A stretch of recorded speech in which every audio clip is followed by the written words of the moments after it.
स्वागत है LBNCC लखनऊ में, जहां BSc नर्सिंग की तैयारी होती है स्मार्ट तरीके से। हर सवाल के साथ एक नया कॉन्सेप्ट समझिए।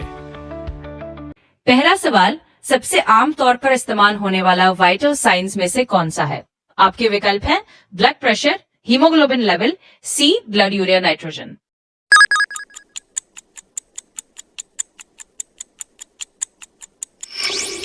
सही उत्तर है ए ब्लड प्रेशर। वाइटल साइंस में सबसे बुनियादी और आमतौर पर जो मापा जाता है वो ब्लड प्रेशर होता है।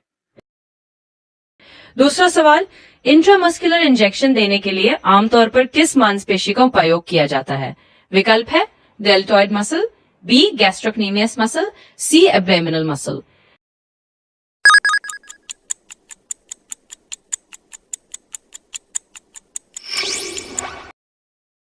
क्योंकि इंट्रामस्कुलर इंजेक्शन के लिए डेल्टॉइड मांसपेशी एक काफी सुरक्षित और आसानी से उपलब्ध जगह होती है, खासकर छोटे वॉल्यूम वाले इंजेक्शन के लिए। तीसरा सवाल, पल्स रेट मापने के लिए निम्न में से कौन सी धमनी सबसे ज्यादा प्रयोग की जाती है? विकल्प है brachial artery, radial artery, femoral artery.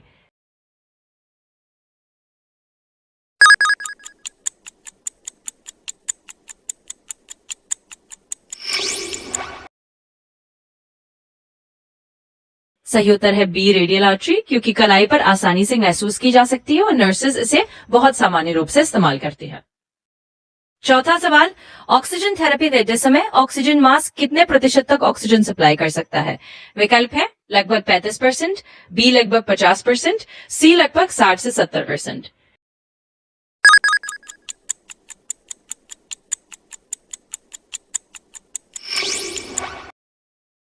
सी लगभग 60 से 70%, क्योंकि ऑक्सीजन मास्क आमतौर पर इस रेंज में ऑक्सीजन की सांद्रता प्रदान कर सकता है।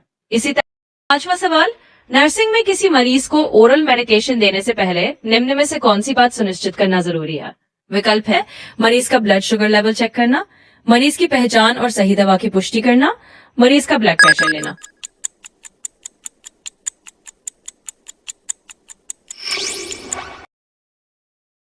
सही उत्तर है बी मरीज की पहचान और सही दवा की पुष्टि करना, क्योंकि यह सुनिश्चित करना बहुत जरूरी है कि सही मरीज को सही दवा दी जा रही है।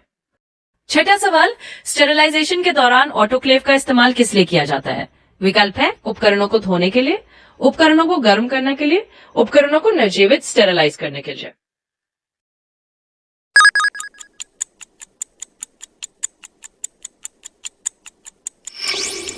क्योंकि ऑटोक्लेव का इस्तेमाल चिकित्सा उपकरणों को उच्च तापमान और दाब पर स्टेरिलाइज करने के लिए किया जाता है, ताकि वे किसी भी सूक्ष्म जीव से मुक्त हो जाएं।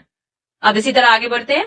सातवां सवाल, एक नर्स द्वारा मरीज की दर्द की तीव्रता को जांचने के लिए आमतौर पर किस स्केल का उपयोग किया जाता है? विकल्प है BMI scale, numeric pain reading scale, Apgar score.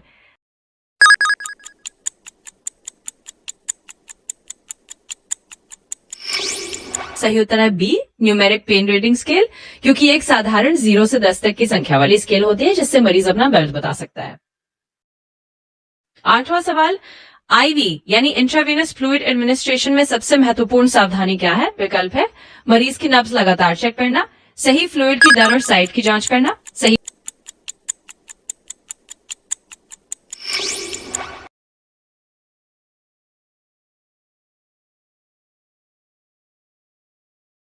और साइट की जांच करना, ताकि कोई इन्फिल्ट्रेशन या गलत दर से फ्लूइड ना जाए। नौवां सवाल, एक बेहोश मरीज में प्राथमिकता से किसका आकलन किया जाना चाहिए? विकल्प है ब्लड प्रेशर, एयरवे और सांस का मार्ग, सी मरीज का तापमान।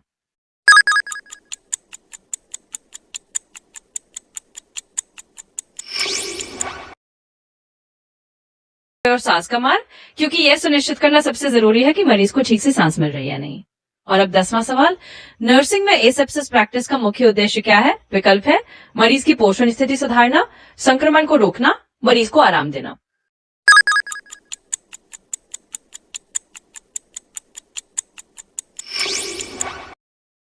सही उत्तर है बी संक्रमण को रोकना, क्योंकि एसेप्सिस तकनीक का उद्देश्य है कि कोई भी संक्रमण मरीज तक ना पहुंचे। चलिए अगले 10 सवालों की ओर बढ़ते हैं। पहला सवाल, कुल मिलाकर 11वां, मरीज के बेड सोर प्रेशर अल्सर को रोकने के लिए नर्स को कितनी बार मरीज की पोजीशन बदलनी चाहिए? विकल्प है हर 2 घंटे में, बी हर 6 घंटे में, सी दिन में 1 बार।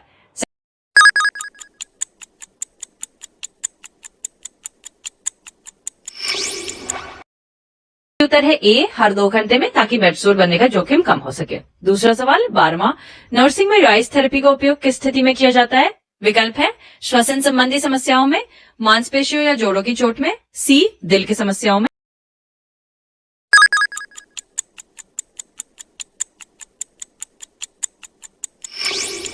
सही उत्तर है बी, मांसपेशियों या जोड़ों की चोट में, क्योंकि RICE का मतलब है रेस्ट, आइस कंप्रेशन और एलिवेशन, जो सूजन कम करने में मदद करते हैं।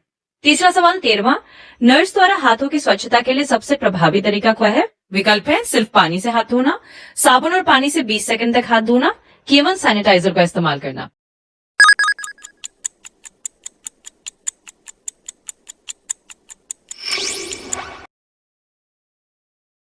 सही उत्तर है बी, साबुन और पानी से 20 सेकंड तक हाथ धोना, क्योंकि यह सबसे बेहतर तरीका है जीवाणुओं को हटाने के लिए।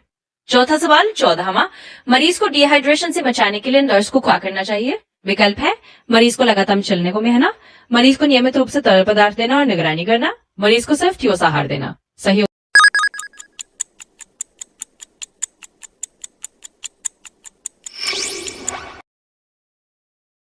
बी, मरीज को नियमित रूप से तरल पदार्थ देना और निगरानी करना, ताकि डिहाइड्रेशन का खतरा कम हो। पांचवा सवाल 15वां, बच्चों में वैक्सीनेशन के समय नर्स को किस बात पर ध्यान देना चाहिए? विकल्प है बच्चे के वजन पर, बी सही वैक्सीन और डोज की पुष्टि पर, सी बच्चे की पढ़ाई पर।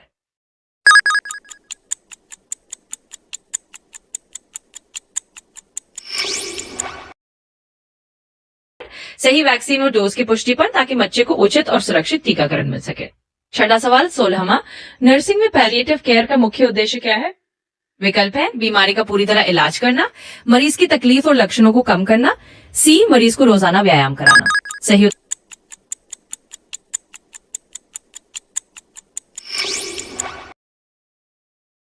है बी, मरीज की तकलीफ और लक्षणों को कम करना, ताकि मरीज को अधिक आराम और बेहतर जीवन गुणवत्ता मिले। सातवां सवाल, बेबी के जन्म के बाद पहली रेस्पिरेशन चेक करने के लिए नर्स को क्या देखना चाहिए?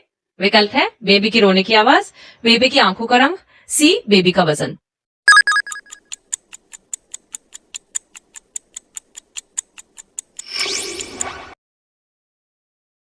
उत्तर है ए, बेबी की रोने की आवाज, क्योंकि रोना संकेत है कि बेबी की सांसें ठीक से चल रही हैं।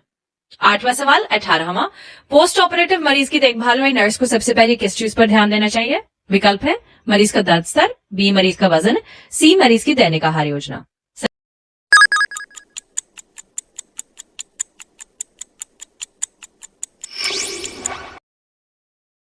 सही उत्तर है ए, मरीज का दर्द स्तर, क्योंकि ऑपरेशन के बाद दर्द प्रबंधन बहुत महत्वपूर्ण है। नौवां सवाल 19वां, मरीज के मूत्र की मात्रा पर निगरानी क्यों की जाती है? विकल्प है मरीज की भूख का अंदाजा लगाने के लिए, शरीर के द्रव संतुलन का आकलन करने के लिए, सी मरीज की नींद की गुणवत्ता जांचने के लिए।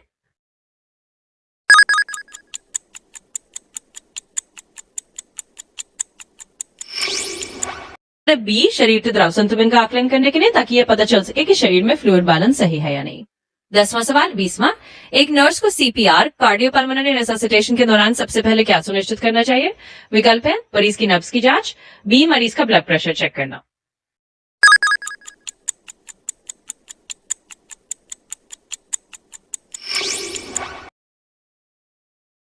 सही उत्तर है बी, मरीज की सांस की जांच, क्योंकि CPR शुरू करने से पहले यह देखना जरूरी है कि मरीज सांस ले रहा है या नहीं।